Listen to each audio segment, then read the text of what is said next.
আজকে আমার ছেলের জন্য ঘরোয়া পদ্ধতিতে সেরেলেক্স বানাবো। তো দেখো আমি কি কি নিয়েছি এখানে। চাল, ডাল, বাদাম, কাঠবাদাম, কাজু বাদাম, কিশমিশ। তো এগুলো দিয়ে আমি বানাবো আমার ছেলের জন্য খাবার।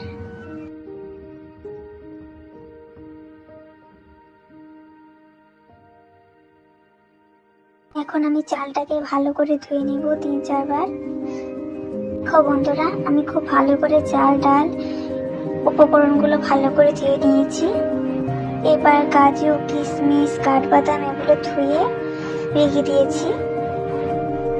এবার ডালগুলোকে হালকা আঁচে ভেজে নেব যতক্ষণ সোনালি রঙের না হয়ে আসছে।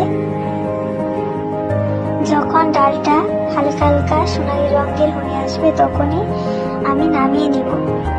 কিন্তু লক্ষ্য রাখতে হবে চাল ডালটা যাতে পুড়ে না যায়।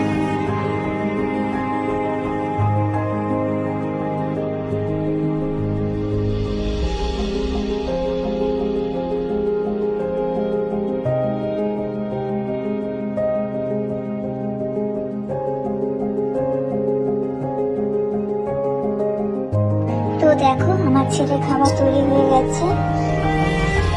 মনে হয়েছে তোমরা সবাই কমেন্টে জানাবে। আমি প্রথমবার বানালাম, তোমরাও ট্রাই করতে পারো, দেখবে খুব ভালো হয়।